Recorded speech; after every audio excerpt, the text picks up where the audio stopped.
Hello to the vinyl community. Happy Easter. Alright, it's probably going to be all over the place, but some of the topics would be soundtracks, and I had filmed an episode that YouTube, I could see it, but it's not showing up for other people to watch, and I guess it's because of the music I played. Total bummer, whatever, that's how it goes. So I'll just re-talk about what I said in the other video. But, alright, I've been collecting since I was a young kid, all the way back since elementary school. And I wasn't trying to be a collector, I just had a record player, had some stack of records that I like to listen to, so at that time I was just mainly a listener. I really didn't even think about it as collecting records yet. Once I got into my late teens, I was getting a nice little stack, and then in my early 20s, before you know it, you got like 4 milk crates, and it just keeps going, you know what I mean? And so anyways, one of the first records I got in my collection, though, was on Easter, actually. My mom was going to this place called the Music Zone, which was in a spot up in Old Town. So I was really into my Iron Maiden records. They looked really neat, and I really wasn't the biggest fan of the band as much as I love their artwork. Now I'm actually a little more into their music, a lot more into their music. I'm not a hardcore Maiden fan, but I love to listen to Iron Maiden every now and then. Got to see them live in concert before. Well, anyways, they had this record, this picture disc Iron Maiden, Be Quick or Be Dead. It's a really good song. It's kind of like a single, basically. There's like a couple songs on here, but it's not like a whole album. And anyways, Mom was hella cool.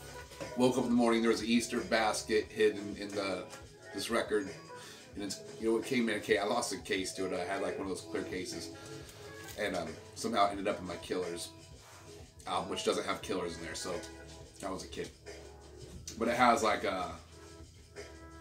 Be Quick or Be Dead, Nodding Donkey Blues, Space Station Number 5. So like 3 songs. But anyways, I had never seen a pictured record before, and so I just thought this was the coolest thing. I was like, what? This actually plays? So this is one of my first records in my collection that I still have. And, hey, come on, get over here. Come on. My dog is, I don't know what she's trying to get over there. So anyways, that was a tribute to Easter. So, I want to start talking more about soundtracks because I'm really into soundtracks. I don't have like huge, I have a pretty good stack, but mainly I just love listening to soundtracks.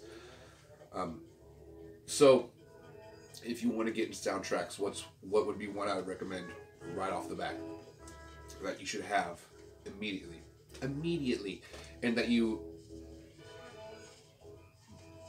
should have also, and if you don't have it, listen to it. And if you haven't seen the movie, watch the movie and listen to the soundtrack. Alright, so what is the Holy Grail soundtrack to start off with? Phantasm, Part 1. This is a great soundtrack. Killer movie, one of my favorite movies. But the reason the movie's just great. But the soundtrack was what really got to me when I was a kid. And still love the soundtrack to this day. But I'm pretty sure you can get reissues of this. The original, if you ever come across the original, swoop it up. If it's like at a thrift shop and they don't know what they have, get that. But this one's cool. This is gatefold. It's on black vinyl. I thought there was a possibility it might. I'm glad I came on just traditional black vinyl, but I thought there are ones I think that come on red vinyl, which would be actually pretty cool.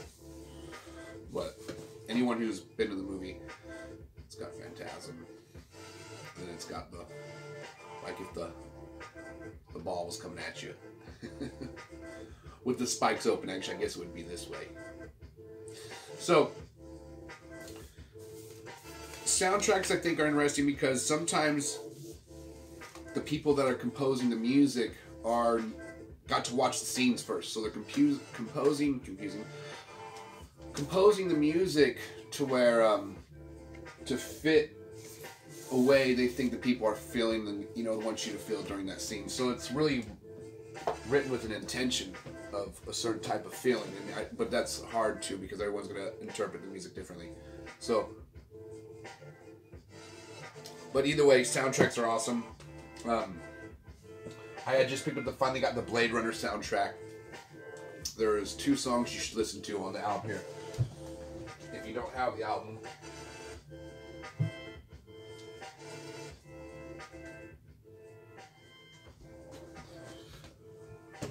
playing that album, Earwax Shelf. Great album. I got it for super cheap, and I have no idea who it is. But it didn't get flagged last time, so I enjoyed listening to it. Thought I'd have some background music. All right, Blade Runner. The songs that really combined. If you were a kid of the '80s and you love jazz now, or you're just getting into jazz, well, this album does a great job of combining the '80s and jazz in a very clever way. So the songs, obviously the main title's great. Memories of Green. Killer song. And then the other one, the Blade Runner Blues. They're all good. Those are the 2 that just stand out to where those will open up Pandora's box. There's a song on here called One More Kiss, Dear, and that's like an old 50s song. That's a song, good song. Doesn't really fit in the soundtrack in my opinion. I don't even remember hearing the song that particular. And sometimes it's just a tiny piece of the song in the soundtrack, so I don't remember. But it's still a cool song. Kind of neat that it comes out of left field so crazy. Alright.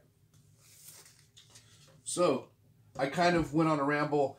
I should probably do a whole just episode about this. But I was talking about how Pink Floyd has like a sister album. And you're like, what the hell are you talking about? Well, alright, Pink Floyd, Dark Side of the Moon. Great album. Love it. Everybody loves it. You used to be able to get copies of it just for super cheap back in the day. And I have 2 copies. And I mean, just to prove you, this is one back $4. Can we get the proof here? Can we get the camera to show? $4. Okay. Either way, they'll probably be like 15 now, depending on condition. Let's give this one a look over. I mean, I still have this one just in the paper sleeve that still has like. I need to swap that out. All right. Wow, those are in really good condition though. This side's a little dirtier. Either way, I have 2. One's my main listening one. This one I just have an extra. You know how it is when you see this could have been given to me, but I'm pretty. You know how it is. You should see a good album back in the day for like $4. Like I should just swoop it up. Make sure it goes to a good home. Which I guess I'm not doing the best of with this crummy paper sleeve, but they actually are not too bad. They're not too dirty. So anyway, so Dark Side of the Moon, awesome album. Well, there's another album. So I have like 3 copies of this.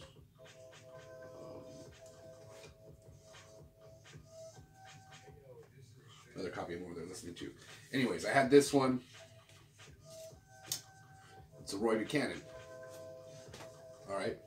It's called You're Not Alone. Astronaut suit. On the moon. Right? Oh. The Dark Side of the Moon. Actually on the moon with a guitar. So it starts off kind of doesn't. You just get to the opening and the song 18.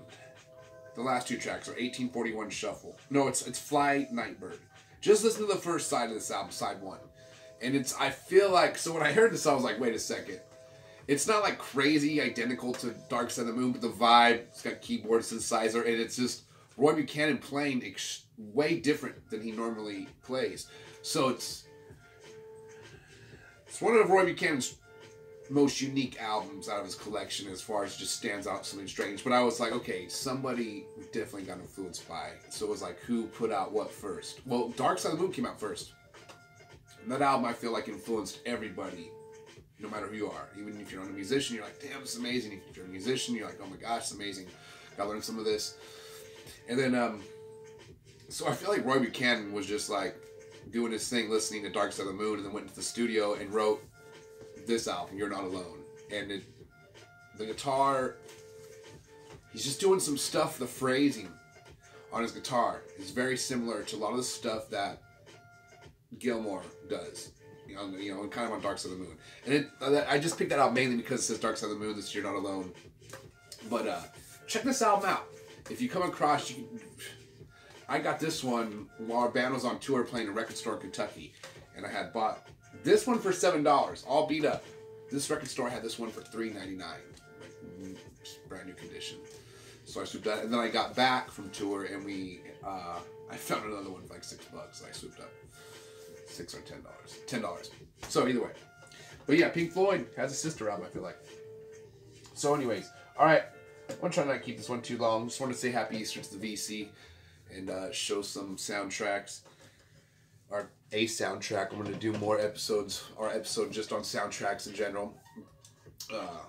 I don't want to show too many because then I'm going to just burn through material too quick, because I got like, let's be real here, probably like 60 real specific soundtracks that I'm really into. Oh wait, let's cut that in. I got 60 and then like 30 that I'm really into. But I love them all. I just love soundtracks in general.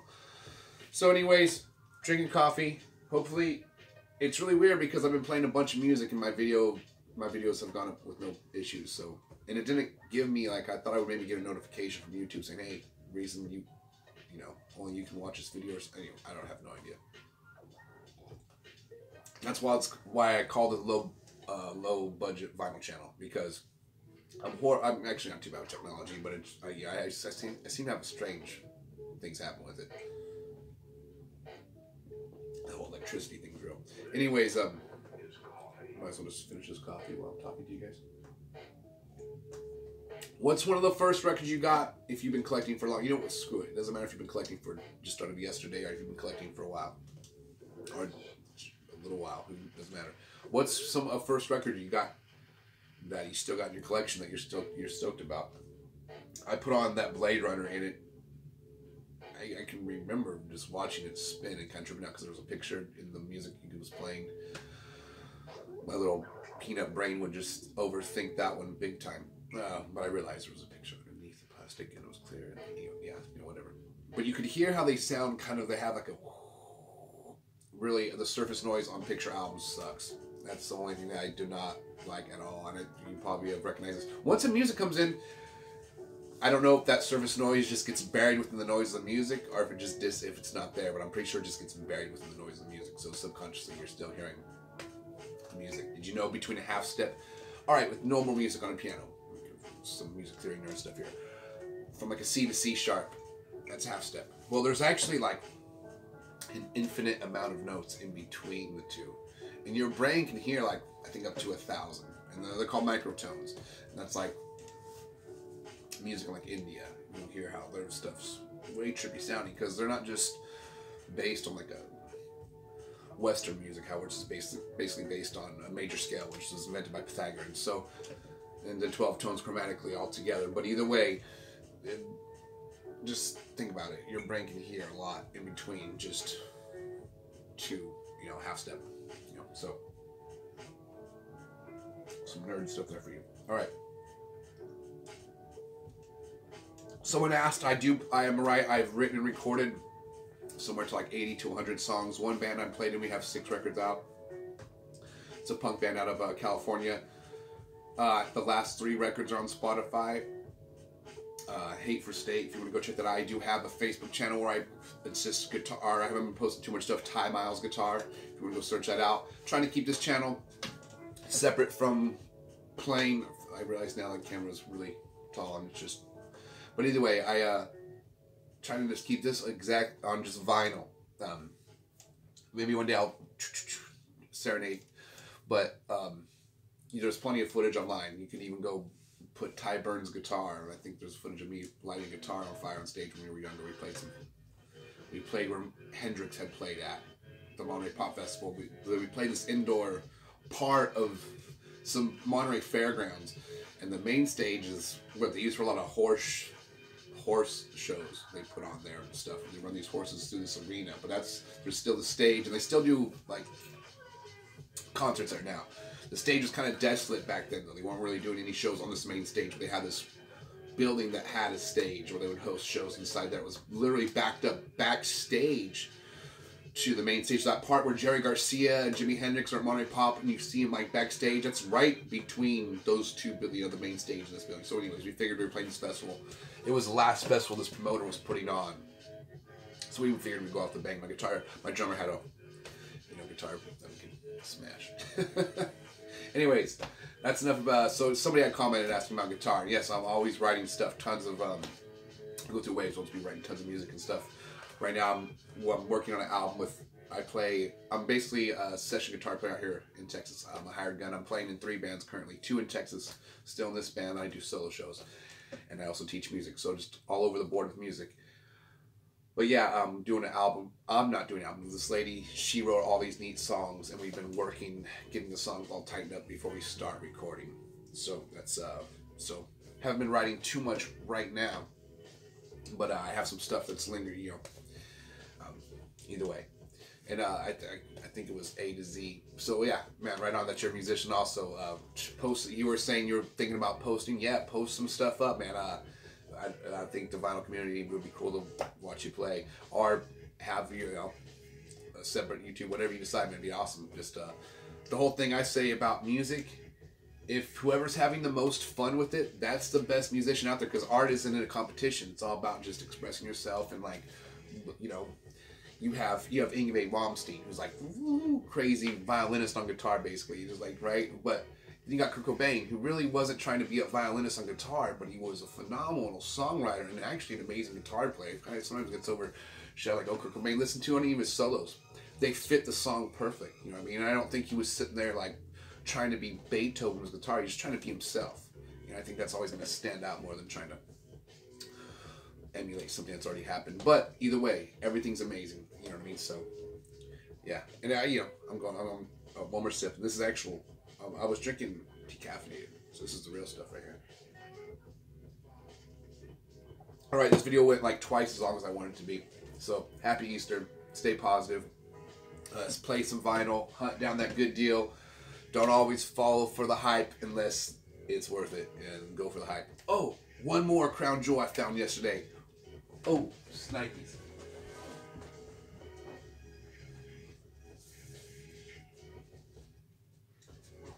Oh, yeah. All right. So, the store had this. That's like the little special thing they have. Shout out to Piranha Records. Anyways, yeah, they posted on their Facebook page. They had got a copy of this. Is an original pressing of this. Everybody knows this is badass. And I don't have this. And, so I'm like, I was like, oh man, they're pretty cool. This place is so cool. I can comment and be like, hey, could you guys hold that for me? And they will. If it's something that's not too crazy, you know what I mean? Because sometimes they get, if it's like something that's like off the Richter scale pricing, you gotta just first come, first serve, whoever gets in there. And I totally understand that. And they've even held some pretty crazy shit for me. So anyways, I don't live that far from there. It's like, anyways, I'm like, what's up? Let's go over there. And it's still, like, I get there, there's a bunch of people in there. I'm like, oh, there's no way this is still going to be there. And they have it in a section that's kind of hidden. Because they didn't have it in the blue section. They had it in this other section I don't want to tell anybody about. And it was there. With 2 other original pressings of Red Hot Chili Peppers' very, very first album. That's not Hillel Slovak or Frusciante. They had quite a few guitar players even before Hillel Slovak, but it was a guitar. This guy, he passed away actually last year, really sad. But they have an original pressing of those albums right now in that cool little spot. But this was there, scored it. They didn't want too much for it. It was like a really good deal. So I pulled it open when I got home, and it has the first side. There's a stain on the first song, like halfway through the first song. Was able totally clean the stain off with cleaner. And it sounds crazy. Somebody else talked about this. Last case scenario, if your record cleaning stuff doesn't get it, spit wash. Like if you like shit your mom used to do to your face, that chocolate ice cream, yeah, that sounds disgusting. But if worst case scenario, it works. And that, like, I got most of the stain, and I was able to do that horrible thing. And it actually fucking cleaned this record up. I'm sorry for my bad language. I'm all excited. I got this record cleaned up really nice. And it plays phenomenally good. Hardly any crackles. And, damn, super stoked. So anyways, I went on way too much with that one. So anyway, guys, play vinyl. Thanks.